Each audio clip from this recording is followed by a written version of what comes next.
imagine dois países, um deles o mais antigo Estado judeu do mundo moderno, erguido sobre as cinzas do Holocausto, armado com ogivas nucleares e cercado por inimigos desde o primeiro dia de sua existência. O outro, uma das maiores potências do Oriente Médio, herdeira de um dos impérios mais antigos da história da humanidade, que hoje financia milícias em 4 países diferentes, cujos líderes repetem em discursos transmitidos ao vivo uma frase que gela o sangue: Israel deve ser apagado do mapa. Em abril de 2024, o Irã lançou pela primeira vez na história um ataque direto ao território israelense. Mais de 300 drones e mísseis balísticos cruzaram o céu do Oriente Médio. O mundo prendeu a respiração. Parecia o início de uma guerra que poderia engolir o planeta, mas aqui está o paradoxo que pouquíssimas pessoas conhecem. Há menos de 50 anos, Israel e Irã eram aliados, parceiros estratégicos. O Shah iraniano e o governo israelense trocavam inteligência, tecnologia e acordos militares. Soldados israelenses treinavam tropas iranianas, havia até uma linha aérea direta entre Tel Aviv e Teherã. O que aconteceu? Como dois aliados se tornaram inimigos mortais em uma única geração? E mais, essa rivalidade realmente é sobre política, é sobre territórios, sobre petróleo? E não é exatamente sobre isso, como você vai descobrir nos próximos minutos. Essa é uma história muito mais antiga, uma colisão que atravessa impérios, religiões e milênios. Uma rivalidade que tem raiz em eventos que aconteceram 500 anos antes de Cristo. Fica até o final, porque o que você vai entender aqui vai mudar a forma como você lê qualquer notícia sobre o Oriente Médio pelo resto de sua vida.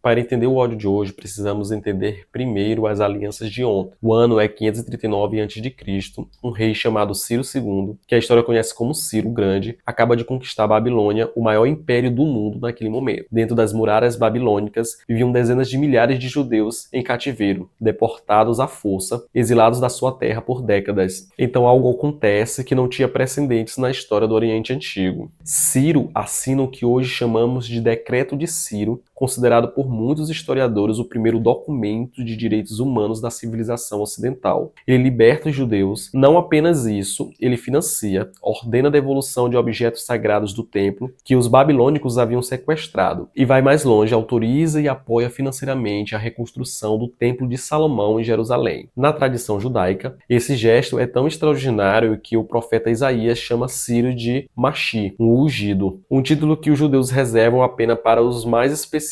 enviados por Deus. E Ciro não era judeu, era um rei persa, adorador de Ahura Mazda. Isso não é uma história antiga, é a fundação de uma relação especial entre os persas e os judeus que durou séculos. Mas para entender como essa aliança de séculos foi destruída em menos de uma década, precisamos avançar no tempo e entender o que foi criado em 1948. O Estado de Israel nasce em 14 de maio de 1948. No dia seguinte, 5 exércitos árabes invadem o país recém-nascido. É a primeira de muitas guerras. Israel sobrevive, mas está completamente isolado na região. Em Teherã, o Shah, Mohammed Reza Pahlavi, observa tudo isso com os olhos estratégicos. Para ele, a equação é simples: os inimigos do meu inimigo são meus amigos. E os inimigos do Irã eram o pan-arabismo nasserista, a ideologia do Egito de Nasser, que ameaçava a influência persa no Oriente Médio. Israel e Irã compartilhavam o mesmo inimigo. Essa é a lógica que vai moldar 30 anos de cooperação. Nos anos de 1950 e 1960, os dois países desenvolvem o que ficou conhecido como a doutrina da periferia, uma estratégia formada pelo fundador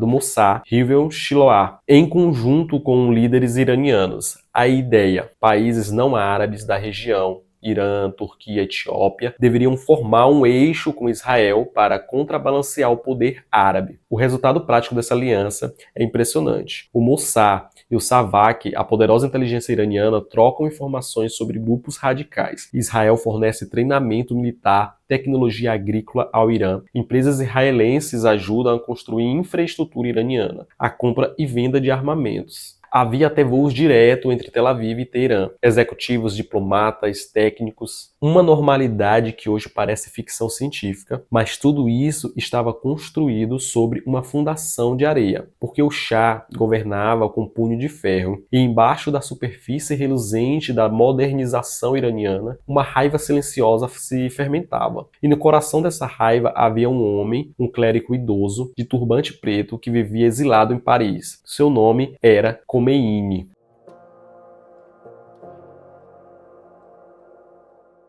Mas para entender a explosão de 1979, precisamos recuar para um evento esquecido de 1953. Um evento que iranianos nunca o esqueceram, mesmo que o Ocidente prefira não lembrar. Mohammad Mossadegh era o primeiro-ministro do Irã, democraticamente eleito e nacionalista, e havia feito algo audacioso, nacionalizado a indústria de petróleo iraniana, até então controlada pela Grã-Bretanha através do Anglo-Iranian. A resposta do Ocidente foi implacável. A CIA americana e a inteligência britânica financiaram e organizaram um golpe de Estado. A Operação Ajax, como ficou conhecida, derrubou Mossadegh em questão de dias. O Shah, que havia fugido do país, foi restaurado ao poder com apoio explícito de Washington. Para milhões de iranianos, essa data ficou gravada a fogo na memória coletiva. Os americanos haviam roubado sua democracia, os britânicos haviam roubado seu petróleo, e o Shah era um fantoche desses poderes estrangeiros. Israel, como aliado próximo dos Estados Unidos, era visto nesse contexto como parte do mesmo sistema imperial que oprimia o Irã. Khomeini, como já pregava contra o Shah desde os anos de 1960, tinha uma frase para descrever esse sistema: o grande Satã é os Estados Unidos,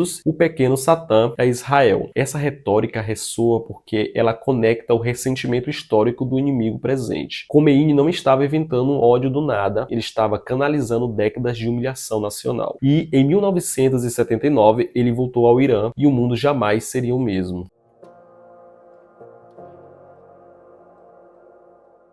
Em janeiro de 1979, o Shah abandona o Irã, ele está doente e sabe que perdeu o controle das ruas. No dia 1º de fevereiro de 1979, Ayatollah Ruhollah Khomeini aterra em Teherã, vindo de Paris. Mais de 5 milhões de pessoas estão nas ruas para recebê-lo. É um dos momentos mais extraordinários da história do século XX. Em poucos meses, a República Islâmica do Irã é proclamada, e com ela, uma transformação radical da política externa iraniana. Do dia para a noite, o Irã deixou de ser um aliado de Israel e se tornou seu inimigo existencial. Mas por quê? A pergunta parece simples, mas a resposta tem várias camadas.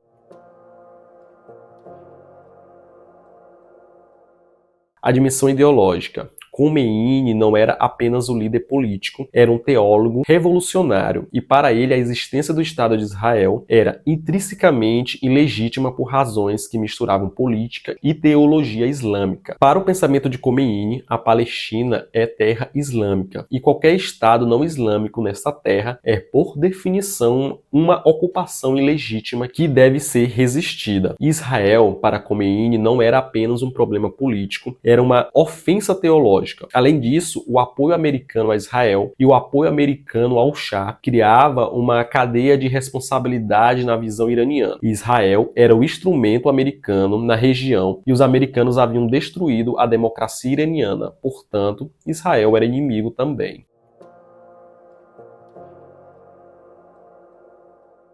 Uma das primeiras decisões de Khomeini após a Revolução foi transformar a última sexta-feira do mês sagrado do Ramadã em um dia de Quds. Quds significa Jerusalém em árabe e persa. Nesse dia, milhões de iranianos marcham pelas ruas do país carregando bandeiras da Palestina e gritando palavras de ordem contra Israel. A data é repetida anualmente até hoje, décadas depois. O que Khomeini estava fazendo era incorporar a causa palestina ao coração da identidade da República Islâmica.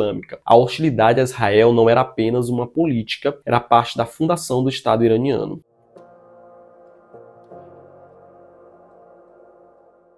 As mudanças práticas foram imediatas e dramáticas. A embaixada israelense em Teherã foi fechada e entregue à OLP, a Organização para a Libertação da Palestina. Os conselheiros militares israelenses que treinavam o exército iraniano foram expulsos, os acordos de inteligência foram cancelados, as rotas aéreas foram encerradas Então veio algo que acelerou tudo, a guerra Irã e Iraque. Em setembro de 1980, Saddam Hussein invadiu o Irã. Começava uma das guerras mais sangrentas do século XX. 8 anos de conflito que mataram mais de 1 milhão de pessoas. O que pouca gente sabe é que nesse conflito, Israel teve um papel surpreendente. Apesar de toda a retórica de Khomeini, Israel vendeu armas ao Irã durante a guerra, porque preferia ver o Irã e o Iraque se destruindo mutuamente a ver qualquer um deles se tornando potência dominante da região. Paradoxos dentro de paradoxos. O Oriente Médio ele não funciona com narrativas simples, mas como veremos mais adiante, essa guerra teve consequências inesperadas que moldariam a geopolítica do século XXI. Ela empurrou o Irã a criar sua mais poderosa arma estratégica fora de suas próprias fronteiras.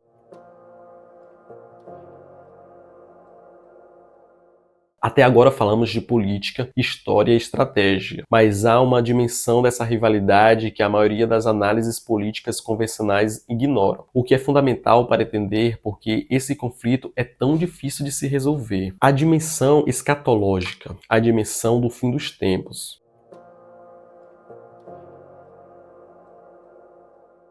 O messianismo judaico. No coração do sionismo religioso, a corrente que hoje tem enorme influência na política israelense, existe uma crença, a fundação do Estado de Israel em 1948 é o começo do processo de redenção messiânica. Para essa visão, o retorno do povo judeu à terra prometida de Israel não é apenas um projeto político nacional, é o cumprimento de uma profecia divina, é o único dos atritos de pé, o período que precede a vinda do Messias.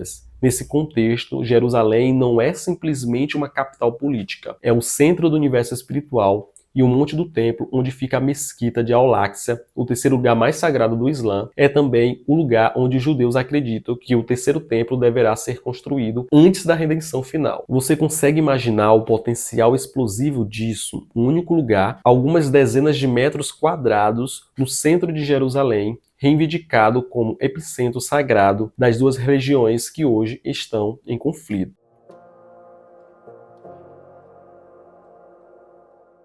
Do lado iraniano, há uma estrutura teológica igualmente poderosa, o xiismo, a versão do Islã praticada pela maioria dos iranianos. Tem no seu centro a crença de imã ao culto. Segundo essa doutrina, o 12º imã da linhagem do profeta Maomé entrou em ocultação no século IX. Desapareceu do mundo visível, mas continua existindo e voltará no fim dos tempos como o Mahdi, o guia para estabelecer a justiça do mundo. Para os líderes da República Islâmica, a política iraniana, incluindo um confronto entre Israel e os Estados Unidos, não é apenas uma geopolítica. É parte do plano divino, é a preparação do terreno para o retorno de Mahdi. O ex-presidente iraniano Mahmoud Ahmadinejad falava abertamente sobre isso em discursos nas Nações Unidas. Para ele, expressar o colapso da ordem mundial dominada pelos Estados Unidos e Israel era literalmente preparar o caminho para o imã oculto. Quando dois lados de um conflito acreditam genuinamente que estão atuando em um drama divino do fim dos tempos, o espaço para o compromisso político racional fica dramaticamente reduzido. Isso não significa que todo israelense ou todo iraniano pensa assim. A maioria não pensa, mas quando essas visões influenciam as lideranças políticas e militares, elas moldam decisões com consequências reais para milhões de pessoas.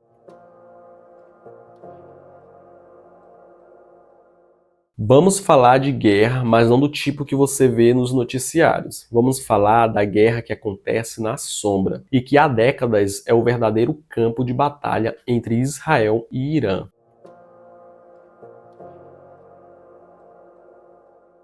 Voltamos à guerra Irã-Iraque em 1982. Enquanto lutava contra Saddam Hussein, o Irã tomou uma decisão estratégica genial e aterrorizante ao mesmo tempo. Com a ajuda da Guarda Revolucionária Iraniana, a elite militar do regime de Khomeini, o Irã enviou centenas de conselheiros ao Líbano. O objetivo, criar uma força armada xiita no coração do mundo árabe, capaz de atacar Israel diretamente, sem que o Irã precise aparecer. Essa força foi batizada batizada de Hezbollah, que significa o Partido de Deus. O que começou com uma milícia de resistência ao exército israelense no sul do Líbano se tornou, nas décadas seguintes, o proxy mais sofisticado que qualquer estado já construiu em território estrangeiro. Hoje, o Hezbollah tem mais foguetes e mísseis do que a maioria dos exércitos convencionais do mundo, tem capacidade de inteligência própria, tem uma rede de financiamento global, tem representação parlamentar no Líbano, é simultaneamente um partido político, uma organização de serviços sociais e um exército particular financiado pelo Irã. Para Israel, o Hezbollah não é uma ameaça teórica. Em 2006, o grupo travou uma guerra de 34 dias com o exército israelense, matou 121 soldados e disparou mais de 4.000 foguetes contra cidades israelenses.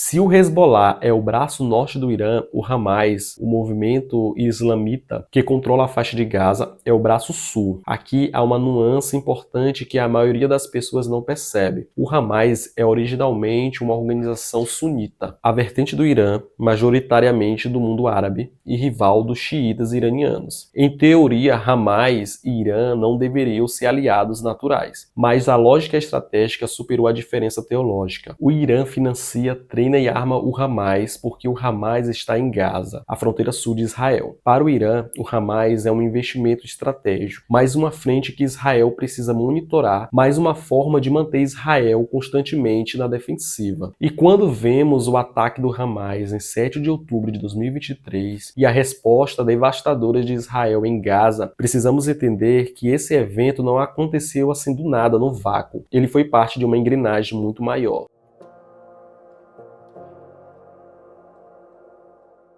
Além do Hezbollah e do Hamas, o Irã construiu ao longo de décadas o que seus líderes chamam de eixo da resistência, uma rede de grupos armados que vai da Palestina ao Iêmen, passando pelo Iraque e pela Síria. No Iêmen, os Houthis, um movimento armado xiita, recebem apoio iraniano e controlam grande parte do país depois de anos de guerra civil. Foram os Houthis em 2024 que começaram a atacar navios comerciais no Mar Vermelho, perturbando uma das rotas marítimas mais importantes do mundo em solidariedade a Gaza. No Iraque, dezenas de milícias armadas com financiamento iraniano operam paralelamente ao exército oficial. Elas atacam bases americanas mais de uma centena de vezes apenas em 2023 e 2024. Na Síria, o Irã é um dos principais apoiadores do regime de Bashar al-Assad e usa o território sírio como corredor para enviar armas ao Hezbollah no Líbano. Israel conduziu centenas de ataques aéreos na Síria para interromper esse carregamento de armas. Uma guerra que raramente aparece nos grandes jornais, mas que acontece toda semana.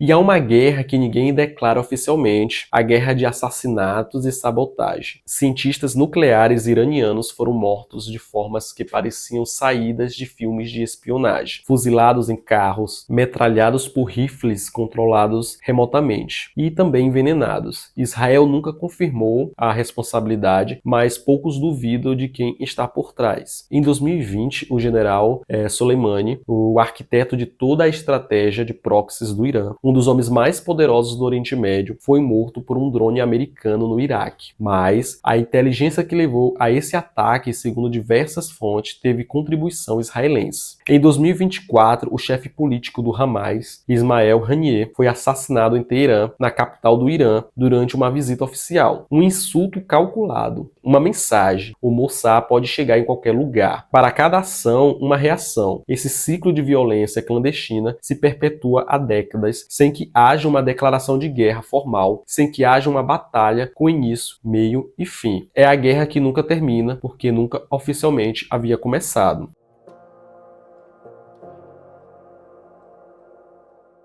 Então chegamos ao ponto mais perigoso dessa história, o ponto onde a rivalidade entre Israel e Irã deixa de ser regional, que é a questão nuclear. O Irã insiste que seu programa nuclear é estritamente pacífico para a geração de energia e pesquisa médica. A maioria dos governos ocidentais, dos serviços de inteligências e das agências internacionais acredita que isso não é toda a verdade. Segundo estimativas de inteligência americana e israelenses, o Irã está há poucos meses, possivelmente semanas, em alguns cenários, de ter um material físsil suficiente para construir uma bomba nuclear. Não necessariamente uma ogiva montada e pronta para uso, mas um material bruto. Em 2015, depois de anos de negociação, o Acordo de Viena foi assinado entre o Irã e as grandes potências mundiais. O Irã concordou em limitar seu programa de enriquecimento de urânio em troca do levantamento de sanções econômicas devastadoras. Israel se opôs furiosamente ao acordo, e o argumento israelense era que o acordo apenas adiava o inevitável, dava tempo e dinheiro ao Irã e não desmantelava a infraestrutura nuclear, apenas a pausava. Em 2018, o presidente Donald Trump retirou os Estados Unidos do acordo unilateralmente. Desde então, o Irã progressivamente abandonou os limites do acordo e acelerou o enriquecimento de urânio a níveis nunca vistos antes. Hoje, o Irã enriquece urânio a 60% de pureza, apenas um passo técnico abaixo dos 90% necessário para o uso militar. Para Israel, o Irã nuclear não é apenas uma ameaça, é uma linha vermelha existencial, e a lógica israelense é simples e brutal. O Irã tem líderes que repetiram publicamente que Israel deve deixar de existir. Se esse mesmo país tiver uma bomba nuclear, a dissuasão que protege Israel, a certeza de que qualquer ataque resultaria numa resposta apocalíptica, deixa de funcionar. Porque se o Irã tiver uma bomba e Israel tiver uma bomba, qualquer cálculo de ataque do Irã contra Israel torna-se uma aposta sobre quem está mais disposto a morrer. Ninguém sabe ao certo onde está a linha vermelha real. O que sabemos é que o Oriente Médio hoje está em uma guerra entre grandes potências e não sabemos até onde isso vai parar.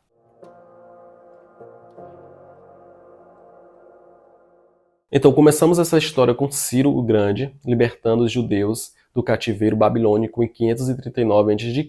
Passamos pela aliança estratégica do século XX, pela Revolução de 1979, que destruiu essa aliança em meses, pela Guerra das Sombras, que se estende por toda a região, e pela escatologia que transforma a geopolítica em profecia. Um Oriente Médio em chamas, um programa nuclear iraniano avançado, uma guerra em Gaza, que já matou dezenas de milhares de pessoas, foguetes do Hezbollah caindo no norte de Israel, drones do Houthis ameaçando navios no Mar Vermelho, em algum lugar, em algum bunker ou em algum gabinete, alguém tomando decisões que podem mudar o mundo. Sem falar da guerra dos Estados Unidos e do Irã atualmente, que vem devastando o Oriente Médio, não só Irã e Israel, mas outros países do mundo árabe.